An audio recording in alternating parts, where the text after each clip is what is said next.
अचानक फोन आता है ट्रंप साहब का, जैसा भी आपने राहुल जी को सुना। फोन आकर बोला जाता है नरेंद्र जी सरेंडर। और ऐसा व्यक्ति अगर देश की बागडोर संभालता है तो देश का भविष्य खतरे में पड़ता है, वर्तमान में आपको सामने दिख रहा है। आजकल तो बड़ा रोड शो कर रहे हैं, अपनी नसें दिखाते हुए सिंदूर सिंदूर सिंदूर, माफ कीजिएगा सस्ते डायलॉग मिल रहे हैं। हम ये पूछते हैं इनसे कि भाई रैलियों का प्रेम चोपड़ा डोनाल्ड ट्रंप के आगे क्यों रो पड़ा? और नरेंद्र मोदी प्रधानमंत्री हो सकते हैं, प्रधानमंत्री देश नहीं होता है। वो देश का प्रधानमंत्री हो सकता है, देश का सेवक हो सकता है, लेकिन भारत देश का नाम अलग अलग है। नरेंद्र मोदी को सरेंडर करने की बात कहना मतलब भारत को सरेंडर करना। वो आंख और कान खोलकर सुन ले और देख ले, ये देश 140 करोड़ भारतवासियों का है। अब मैं अच्छी तरह जानता हूँ, तो इन पर थोड़ा सा दबाव डालो, थोड़ा सा धक्का मारो, डर के भाग जाते हैं। जैसे उधर से ट्रंप ने एक इशारा किया, फोन उठाया, कहा मोदी जी क्या कर रहे हो? नरेंद्र सरेंडर। और जी हजूर करके नरेंद्र मोदी जी ने ट्रंप के इशारे का पालन किया। आपको एक समय याद होगा जब फोन कॉल नहीं आया था, 7th फ्लीट आई थी, 71 की लड़ाई में 7th फ्लीट आई थी, हथियार आए थे, एयरक्राफ्ट कैरियर आया था। इंदिरा गांधी जी ने कहा मुझे कुछ जो करना है मैं करूंगी। ये फर्क है, इनका कैरेक्टर है। ये सारे के सारे ऐसे हैं। आजादी के समय से सरेंडर वाली चिट्ठी लिखने की आदत है, एक सेकंड में थोड़ा सा दबाव पड़े भैया ये लो, हाँ, तो ये इनका कैरेक्टर है। धन्यवाद। तो आपने देखा जो हमारे बेचारे भक्तजन हैं पिछले 11 साल से एक पिक्चर बना रहे थे अपने हीरो पे, मुकद्दर का सिकंदर। पिक्चर बन गई, पिक्चर बनने के बाद जब निकल कर आई वो निकली नरेंद्र का सरेंडर। मुकद्दर का सिकंदर तो पता नहीं कहां गया। और नरेंद्र का सरेंडर जो आप बार बार देखते हैं, भक्तों को अब जाकर दिख रहा है। कई भक्त अब बेचारे हताश भी हो गए, निराश भी हो गए, सोशल मीडिया से दूर भी हो गए, व्हाट्सएप में ग्रुप छोड़ रहे हैं। हमें समझ में आता है उनका दर्द। देखिए, बहादुरी जो होती है ना, इंसान के चरित्र में होती है। उसका कोई इंजेक्शन नहीं होता, कोई दवाई का डोज ले लिया, बूस्टर शॉट ले लिया, ये सब नहीं चलता। बहादुरी तो अगर है तो है, नहीं है तो नहीं। तो ये भक्तों के सरेंडर में बहादुरी बिल्कुल नहीं दिखेगी। कायरता का इतिहास इनका अपना, खुद इनके संगठन का खुद।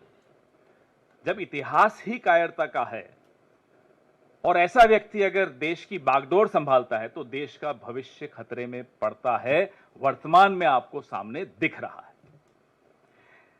10 मई की दोपहर को जब हमारी बहादुर सेना ने पाकिस्तान की गर्दन दबोच ली थी, हावी हो गई थी, अचानक फोन आता है ट्रंप साहब का, जैसा भी आपने राहुल जी को सुना। और फोन आकर बोला जाता है नरेंद्र जी सरेंडर कर लीजिए। कड़क आवाज में बोला होगा, ये हमें पूरा भरोसा है। और यहां से भाई साहब जो हैं मिमियाते हुए सरेंडर कर गए। एक बार में निर्णय हो जाता कश्मीर का भी। पाकिस्तान घुटनों पर था, घुटनों से भी आगे हो जाता और ज्यादा पूरा नतमस्तक हो जाता, लेकिन फोन आ गया। और साहब को जब वहां से फोन आ जाए तो आप समझ सकते हैं कि हम तो वो सोच रहे हैं कि उनकी बॉडी लैंग्वेज, क्योंकि आजकल सोशल मीडिया पे बॉडी लैंग्वेज एक्सपर्ट्स भी बहुत हैं, उस वक्त बॉडी लैंग्वेज क्या रही होगी जब डोनाल्ड ट्रंप का फोन आया हो। पिछले 22 दिनों में अमेरिकी राष्ट्रपति 11-12 बार, अब तो हमने गिनना बंद कर दिया, लेकिन 11 बार से भी ऊपर, 1 दर्जन समझ लीजिए बार कह चुके हैं कि मैंने व्यापार की धमकी देकर सीज फायर करवाया।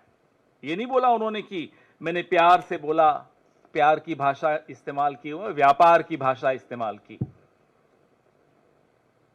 मोदी जी का किसी ने अगर जवाब सुना हो तो बता दीजिए।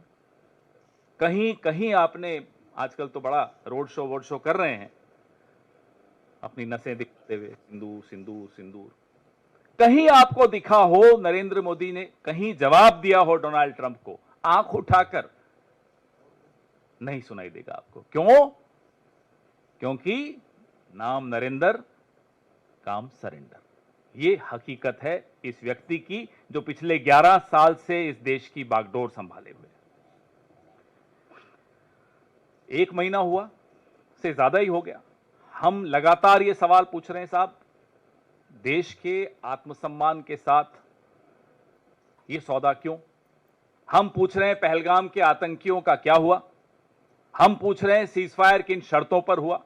हम पूछ रहे हैं कहां है हाफिज सईद, अजहर मसूद, दाऊद इब्राहिम, अनेक ऐसे आतंकी, पहलगाम के आतंकी। पहले ये वही ग्रुप है, एजेंसियों की द्वारा जो जानकारी मिलती रहती है हम सबको, आप सबको, ये वही ग्रुप है जो पहले ऐसे कई आतंकी हमले 4 बार तो कर ही चुका है। पुंछ में, गांडरबल में और भी कई जगह, गुलमर्ग में। तो उस समूह का क्या हुआ? आतंकी समूह का आपने सीजफायर तो भले बड़े दौड़ दौड़ कर दिया। ये जो महीने भर से जवाब की जगह, माफ कीजिएगा, सस्ते डायलॉग मिल रहे हैं, ये रैलियों का प्रेम चोपड़ा, हम ये पूछते हैं इनसे कि भाई रैलियों का प्रेम चोपड़ा डोनाल्ड ट्रंप के आगे क्यों रो पड़ा? क्यों नहीं जवाब देते? चलिए, डोनाल्ड ट्रंप को देने की हिम्मत नहीं है, हम सब आपसे सवाल पूछ रहे हैं, नहीं जवाब देंगे। सवाल पूछने वाला पाकिस्तान की भाषा में बात कर रहा है। सवाल पूछने वाला विपक्ष इस देश के टैक्स पेयर की बिहाफ पे, उसकी तरफ से, उसके मन की बात आप तक पहुंचा रहा है। यह सवाल इस देश के टैक्स पेयर के मन में है, जो आपके सैकड़ों विदेशी दौरों का पैसा देता है, जो हथियार जो आप खरीदते हैं उसका पैसा देता है। ये उसके मन के सवाल हैं कि सीज फायर किन शर्तों पर हुआ, क्यों दबाव में आए, क्यों पाकिस्तान की हाथ में आई गर्दन को छोड़ दिया, किससे डर गए? और नरेंद्र मोदी प्रधानमंत्री हो सकते हैं, प्रधानमंत्री देश नहीं होता है, वो देश का प्रधानमंत्री हो सकता है, देश का सेवक हो सकता है, लेकिन भारत देश का नाम अलग अलग है। जम्बू द्वीप भी है, हिंदुस्तान भी है, भारत भी है, इंडिया भी है, आर्यवर्त भी है, नरेंद्र मोदी नहीं है और न कभी हो सकता है। इसलिए जो ये कहता है कि नरेंद्र मोदी को सरेंडर करने की बात कहना मतलब भारत को सरेंडर करना, वो आंख और कान खोलकर सुन ले और देख ले। ये देश 140 करोड़ भारतवासियों का है, सबका उतना ही है जितना नरेंद्र मोदी का है। तो ये मत सोच लीजिएगा कि Narendra Modi is India and India is Narendra Modi, ये गलत है। आप इनके 10 साल का कार्यकाल देख लीजिए, take a look at the 11 years of his tenure. हमेशा सरेंडर करते हुए दिखेंगे, बड़ी बड़ी बातें, काला धन सरेंडर, फिर बड़ी बड़ी बातें, बेरोजगारी खत्म कर देंगे सरेंडर, किसानों की आय दुगनी कर देंगे सरेंडर, चीन को लाल आंख दिखाएंगे। अब चीन पर तो क्या ही बताएं आपको, चीन के बारे में तो ये इनकी हालत हो जाती है कि मुंह खुलता नहीं है चीन के लिए, और जब मुंह खुलता है तो क्लीन चिट देते हैं। अभी पिछले हफ्ते चीन पर साहब बोल रहे थे, नाम नहीं लिया चीन का, चीन का नाम लेने में इतना डरते हैं कि अपने ही देश के एक बहुत बड़े भूभाग की बेइज्जती कर देते हैं, क्योंकि एक शब्द नहीं बोल पा रहे चीन। कहते हैं कि गणेश जी की आंखें छोटी होती हैं, खुल नहीं पाती। अरे साहब, इस देश का पूरा नॉर्थ ईस्ट में आंखें छोटी होती हैं, आप उन्हें चिढ़ा रहे हैं, आप उनका अपमान कर रहे हैं, गणेश जी का भी अपमान कर रहे हैं। बोलिए ना, चीन से बने हुए माल को नहीं लेना है। देश के प्रधानमंत्री की इतनी हिम्मत नहीं है कि चीन का नाम ले सके, कह रहे हैं गणेश जी की आंखें छोटी होती हैं, खुलती नहीं है। अरे, और देश के प्रधानमंत्री क्या रैलियों में आह्वान करेंगे? स्वदेशी की मूवमेंट हमारी पार्टी ने कब चलाई थी? जब अंग्रेजों का राज था, तब हम नीतियां नहीं बना पाते थे, इसलिए हमने स्वदेशी का पूरा आह्वान किया, विदेशी माल जलाया गांधी जी के नेतृत्व में। इनकी पार्टी ने, इनकी जो विचारधारा वाले लोग हैं, इन्होंने नहीं किया। मैं कांग्रेस की बात कर रहा हूं। अब तो आप प्रधानमंत्री हैं, अब भी आप आह्वान कर रहे हैं, हिम्मत दिखाइए, नीति बनाइए, सरेंडर मत कीजिए, नरेंद्र बनिए, सरेंडर मत बनिए, नीति बनाइए कि साहब चीन का माल नहीं आएगा हिंदुस्तान में। तब तो हमको समझ में आएगा कि साहब आप में कुछ थोड़ा बहुत गुण है। हाँ, हमें पूरा भरोसा है कि है नहीं, क्योंकि अब तो 11 साल हो गए।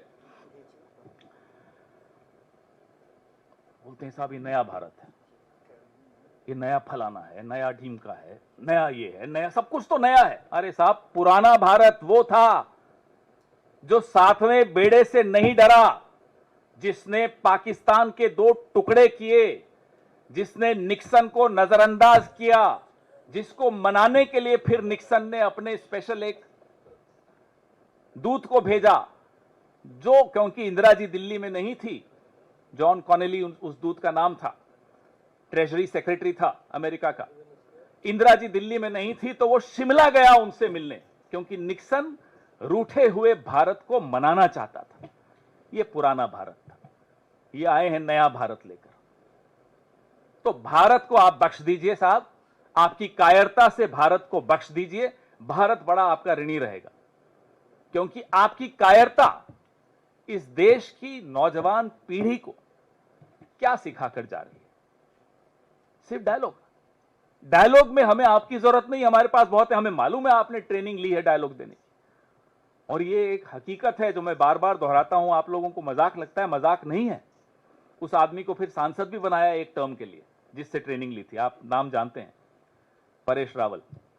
उसी से ट्रेनिंग लेते थे ये साहब, कई कई घंटों गुजरात में ट्रेनिंग का सेशन चलते थे। मुझे मालूम है किसके फार्म हाउस पे चलते थे। चलिए वो छोड़िए, आप देश के प्रधानमंत्री हैं, फिर आप नया भारत मत करिएगा। अब विदेश नीति, सरेंडर नीति, देश के अंदर सारी नीतियां ट्रोल्स चलाते हैं, और देश के बाहर की जो नीतियां सरकार में जो बनाई जा रही हैं, वो एक व्यक्ति जो सरेंडर करके बैठा है वो चलाता है। बांग्लादेश पड़ोस में है, भारत की सीमा से 12 किलोमीटर दूर बांग्लादेश में एक पुराना खंडहर एयरबेस, अब उसको चीन अपग्रेड कर रहा है, मॉडर्नाइज कर रहा है, उसका रिपेयर कर रहा है। भारत की सीमा से 12 किलोमीटर दूर। ये अभी इसी हफ्ते की डेवलपमेंट है, ये अभी 2-3 दिन पहले की खबर है। यह विदेश नीति आपकी है कि संकट की घड़ी में एक भी देश, मैं दोहराता हूं, एक भी देश आपकी सुर में सुर मिलाकर पाकिस्तान को आतंकी देश नहीं करार कर पाया। आप नहीं कर पाए। जब ऑपरेशन सिंदूर आपने लॉन्च किया, एक भी देश, मैं फिर दोहरा रहा हूं, एक भी देश आपके साथ नहीं खड़ा था। वहां तुर्की खड़ा था, चीन खड़ा था, अजरबैजान खड़ा था, लगातार प्रस्ताव आ रहे थे। ऑपरेशन सिंदूर के पश्चात कुवैत ने वीजा रेस्ट्रिक्शन हटा दी पाकिस्तान पर से। कुवैत में 21% आबादी भारतीयों की है। कुवैत का जो लेबर फोर्स है, श्रमिक जो हैं, 30% श्रमिक कुवैत के भारत के हैं। अब ऑपरेशन सिंदूर के बाद डोनाल्ड ट्रंप ने जब भारत और पाकिस्तान को हाइफनेट कर दिया, उसके बाद कुवैत और पाकिस्तान एमओयू साइन कर रहा है लेबर पे, श्रमिकों पे। ये हमारे यहां के श्रमिकों की हालत होने वाली है। ये है सरेंडर नीति। इसीलिए कहते हैं नाम नरेंद्र, काम सरेंडर। हमें बोलने में अच्छा नहीं लगता है, देश के प्रधानमंत्री हैं, लेकिन अगर देश का प्रधानमंत्री कायर निकले, बहादुर सेना, बहादुर देश, पूरा विपक्ष आपके पीछे खड़ा था, आप घुटनों पर आ गए, अमेरिका के दबाव से आ गए। सेना हतप्रभ, देश हतप्रभ, विश्व हतप्रभ, विपक्ष हतप्रभ, मीडिया हैरान, लेकिन साहब सरेंडर। इसीलिए कहते हैं नाम नरेंद्र, काम सरेंडर। बांग्लादेश का मैंने आपको उदाहरण दिया, चीन का उदाहरण दिया। आप नेपाल में आप लोग पास में ही है, जाते भी होंगे, गए भी होंगे पिछले 2-3 साल में। टैक्सी वालों से बात करके देखिए, सरकार के किसी अफसर से बात करके देखिए, किसी भी पार्टी के नेता से बात करके देखिए।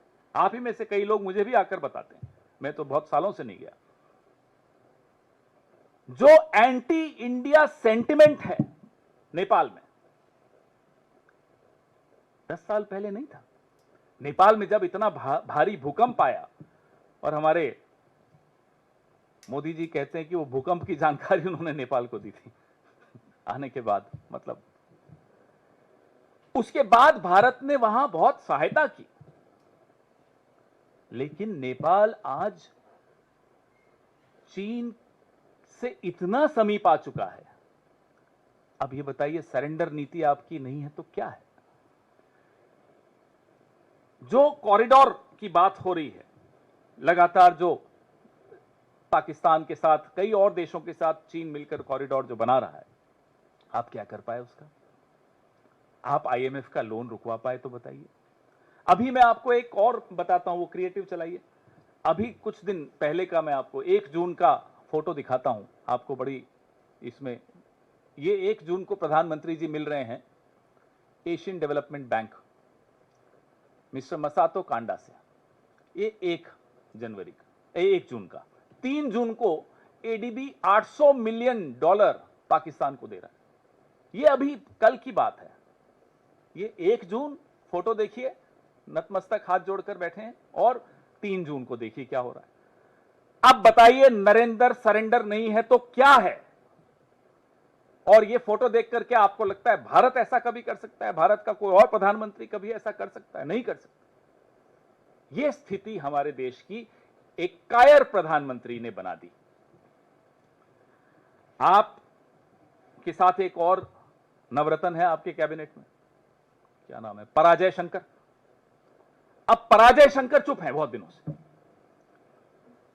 पराजय शंकर चुप इसलिए हैं कि बेचारों को बोला जाता है अभी आप जवाब दो, फिर जवाब देते हैं तो ट्रोल हो जाते हैं। ऐसा नाकारा विदेश मंत्री, भाई आप हो सकते हैं पराजय शंकर, ये देश कभी पराजित नहीं हो सकता। भले ही इसका विदेश मंत्री पराजय शंकर हो, भले ही प्रधानमंत्री कायर हो, ये देश ऐसे लोगों को फिर से बैरक में भेजना जानता है। इस देश की सेना मजबूत है, मैं फिर से दोहराता हूं, यह देश मजबूत है, लेकिन इस देश की सरकार कायर है, इस देश के प्रधानमंत्री कायर हैं, इस देश का कैबिनेट में इतनी हिम्मत नहीं है कि प्रधानमंत्री को बोल सके कि कायरता बंद कीजिए, जवाब दीजिए।